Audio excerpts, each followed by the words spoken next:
이번 시간에는 딥러닝이 어떤 건지 딥러닝의 핵심 요소 기반해서 여러분께 말씀을 드리도록 할게요. 먼저 AI, 머신러닝, 딥러닝이 어떻게 태동되었고 발전되어 왔는지 여러분께 말씀드리도록 하겠습니다. 역사기행 잠깐 떠나볼게요. 자, AI는 여러분 잘 아시다시피 아티피셜 인텔리전스의 약자죠. 그래서 이 AI는 사람의 인간의 지능이 할 수 있는 다양한 인지적인 창의적인 기능들, 가령 예를 들어서 이미지나 영상을 보고 사물을 판별을 한다든가, 언어를 이해하고 언어를 이야기한다든가, 글을 쓰고 글을 이해한다든가, 또 수학적인 추론을 한다든가, 이런 사람 지능이 할 수 있는 다양한 인지적인 기능들을 컴퓨터상에서 구현하려는 기술적인 일련의 세트를 그냥 퉁쳐가지고 여러분들 AI라고 생각하시면 됩니다. 그래서 AI는 굉장히 범위가 넓어요. 그리고 굉장히 개념적이죠. 이 AI가 이 학술적으로 모습을 드러낸 건 이제 1950년대라고 합니다. 근데 AI가 이제 추구하는 목표, 비전들은 굉장히 커요. 굉장히 높은데 이 시기의 기술적 역량은 그거를 따라올 수가 없었죠. 1950년대, 60년대만 하더라도 요 사이에는 반도체도 없었지 않습니까? 거의 그 진공관으로 연산하던 그런 시기죠. 그래서 이 AI의 비전이 이 시대의 기술적 역량에 대비해서는 너무 높았기 때문에 이 학술계에서는 점점 AI에 대해서 회의적이 돼갔고요. 비판의 목소리가 많이 높아졌죠. 그래서 이제 AI의 빙하기가 오게 됩니다. 하지만 AI가 추구하는 당시에 이제 처음 주창되었던 그런 이제 너무 이제 터무니없는 이걸 기술적 역량으로 달성하기 힘든 그런 부분들은 이제 제껴놓고 우리가 이제 좀 더 인지적인 기능 부분에서 실전적으로 해볼 수 있는 부분들에 대해서 많은 연구들이 꾸준히 돼요. 대표적으로 비정형 데이터에 대한, 특히 이제 이미지에 대해서 어떤 패턴 인식을 해서 이 이미지가 어떤 거다라는 것을 판별할 수 있는 패턴 인식. 그리고 이 패턴 인식은 특히 복잡한 데이터에서 어떤 금맥을 찾을 수 있는, 정말 맥을 읽을 수 있는 그런 패턴을 가져오는 그런 방식, 많은 연구가 되고, 이런 부분들이 기존의 컴퓨터 사이언스로는 많이 어렵기 때문에 패러다임을 바꿔서 시도를 해보자라고 하면서 앞에서 말씀드렸던 수많은 머신러닝 알고리즘들이 이제 나오게 되는 거죠. 이제 데이터를 기반으로 해서 스스로 최적의 함수를 찾아가는 이 머신러닝 알고리즘들이 막 나오기 시작합니다. 그래서 이제 태동은 머신러닝도 1980년대라고 하는데, 실제적으로는 1990년대, 특히 이제 2000년대가 어떻게 보면 이제 머신러닝 기존의 머신러닝 알고리즘들이 많이 양산되던 그런 시점이고요. 특히나 이제 1980년대, 90년대는 기업에서 많은 데이터들을, 특히 소비자 데이터들을 많이 가지고 있던 거예요. 그래서 그 데이터들을 활용을 해서 어떻게 좀 더 고부가 가치, 우리 기업의 수익을 올릴 수 있을 건가에 많은 골몰을 했던 시기고요. 특히나 이 1990년대, 2000년대 요 어딘가쯤에 인터넷이 터집니다. 인터넷이 빵 하고 터지죠. 여러분들 뭐 넷스케이프라고, 혹시 넷스케이프 아시면 되게 연식이 오래되신 분인데, 이게 최초의 브라우저는 아닐 것 같고, 최초의 브라우저일 수 있는데, 우리가 기억하는 최초의 상업적인 큰 히트를 쳤던 브라우저죠. 제가 이제 요 시점 어디에 제대를 했습니다. 요 시점 어디에 제대를 했는데, 아유, 이 신세계도 완전 제대하고 났더니, 그래서 너무 인터넷 이런 게 된다고 막 너무 신세계에 골몰해가지고, 그때는 이제 인터넷을 전화기 이제 모뎀으로 연결해서 했거든요. 근데 너무 골몰해가지고 한 달 전화비가 15만 원 나왔나? 20만 원 가까이 나와가지고 아버지한테 엄청 혼났던 기억이 나네요. 자, 이런 특히 이제 소셜 미디어, 인터넷이 이제 활성화되면서 뭐 페이스북이라든가, 지금 이제 X로 바뀌었죠. 트위터가. 핀터레스트는 좀 이제 후발주자긴 한데, 이런 소셜 미디어가 되면서 더욱더 이 비정형 데이터에 대해서 패턴 인식을 하고, 그것들을 기반으로 해서 숨겨져 있는 그 패턴을 활용해서 정말 고부가 가치 정보를 캐내려는 그런 노력들이 이 머신러닝 알고리즘의 전성시대로 이어지게 됩니다. 자, 그러다가 이제 딥러닝이 각광을 받게 되는데요. 사실 우리나라에서 딥러닝을 강하게 인식시켰던 사건은 이세돌 구단과 알파고의 대결이었을 거예요. 하지만 이제 학술계에서는, 사실 이제 컴퓨터 비전 그 학술계에서는 이미지넷 컴피티션이라고 있는데, 이게 이제 이미지 그 판별 경연대예요. 그래서 이제 그 이미지를 놓고 이게 강아지냐 고양이냐 이걸 이제 판별하는 경연대인데, 2012년에요. 알렉스넷이라는, 알렉스넷은 우리가 나중에 강의에서 다루게 될 거예요. 알렉스넷이라는 딥러닝 기반의 CNN 네트워크가 기존 대비, 전통적인 머신러닝 모델 대비해서 굉장히 우수한 거의 압도적인 실력 차로 우승을 하게 됩니다. 그러니까 기존 모델은 거의 오류율 기반으로 하면요. 인식률을 기반으로 하면 74%, 오류율을 기반으로 하면 한 26% 정도. 그러니까 이게 이제 틀린 확률이에요. 26%인데 이거를 알렉스넷이 뚝 떨어뜨리게 됩니다. 16% 정도로.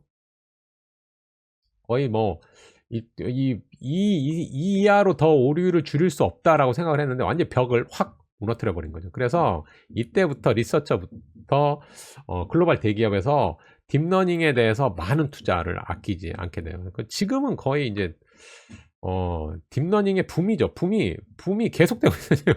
붐이 또 지금 여러분들 잘 아시다시피 챗GPT나 또 제너러티브 AI가 또 한 번 또 전성기를 또 이끌고 있기 때문에 앞으로도 딥러닝의 붐은 계속될 것 같고요. 그래서 이제 머신러닝은 약간 전통적인 머신러닝 이렇게 불리는 경향성이 있습니다. 조금 서운할 수도 있는데. 그리고 이제 딥러닝이 그 AI가 초기에 기치로 내서 어떤 이런 비전들을 하나씩 달성해 가고 있는 상황인 것 같아요. 그래서 이 머신러닝, 전통적인 머신러닝 기법으로 불리는 이 알고리즘, 특히나 정형 데이터, 여전히 정형 데이터 기반에서는 그 머신러닝, 다양한 그 전통적인 머신러닝 기법, 뭐 XGBoost라든가 라이트GBM이 특히나 좀 좋은 성능을 가지고 있어요. 하지만 영상인식, 이미지 인식, 이런 비정형 데이터 기반, 그리고 AI가 초기에 기치로 내서 어떤 사람 인지적인 기능에서 사람의 지능을 모방하는 그런 지능 서비스에는 이 딥러닝이 어떻게 보면은 가장 핵심적으로 가장 선두에 있는 머신러닝 연결 지향 기반의 머신러닝 기법입니다. 이제 딥러닝에 대해서 말씀드리면 딥러닝은 연결을 중시하는 연결 기반의 머신러닝 알고리즘이라고 말씀드렸어요. 그래서 딥러닝은 인간 내 학습과 기억의 메커니즘을 모방을 했다고 해요.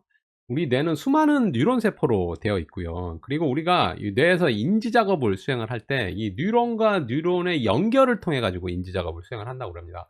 가령 지금 이거 보고 계시는 이 뉴런에서 뭔가 자극이 탁 들어와요. 그러면 이 뉴런이 화학 물질을 분비를 하게 되고요. 이 화학 물질이 전기 신호로 바뀐다고 해요. 그래서 이 전기 신호가 다른 뉴런으로 연결을 하면서 정보를 전달을 하고 또 이 뉴런 세포는 또 다른 뉴런으로 연결을 하면서 우리가 인지 작업을 수행을 한다고 합니다. 그리고 우리가 학습을 하게 되면요. 이 연결성이 굉장히 강화가 돼요. 우리가 특정 부위, 여러분이 이제 수학 문제 한 문제 더 풀 때마다 영어 문장 한 문장 더 외울 때마다, 그리고 여러분이 본 강의를 한 번 더 클릭할 때마다 우리가 이 뉴런의 특정 연결 부위가 더 연결성이 강화가 되고, 그러면서 조금씩 학습을 할 때마다 나아지는 거죠. 이런 메커니즘을 모방을 해서 만들어진 게 이제 딥러닝의 어떻게 보면 출발이라고 여러분들 보실 수 있을 겁니다. 그래서 여기 보시면 우리가 학습을 하게 되면 뭐 운동선수가 그 어떤 특정 운동 동작을 반복을 하게 되면 굉장히 잘하게 되잖아요. 그러면 그 동작을 관장하는 뉴런들의 연결성이 굉장히 강화가 돼요. 그래서 그 부위가 굉장히 강하게 되기 때문에 우리가 보면 탄성을 자아내는 그런 동작도 가능하게 되는 거죠. 반복하면 할수록. 여기 보시면 여기가 이제 뉴런인데 여기가 이제 수상돌기라고 해요. 그거를 이제 인풋이라고 보면 이 수상돌기에서 인풋을 이제 딱 받아들이는데, 여기에서 이게 다른 뉴런으로 여기 이제 연결을 하는 겁니다. 시냅스가 이제 다른 뉴런으로 이제 여기서 이제 연결을 하는데, 이때 화학 물질이 분비가 돼서 전기 신호로 가는데, 이때 이제 액티베이션 펑션으로 모델링을 했는데, 그러니까 이 인계점이 높지 않으면 시냅스에서 다른 뉴런으로 연결을 하지 않아요. 그냥 무시 이렇게 되는 거죠.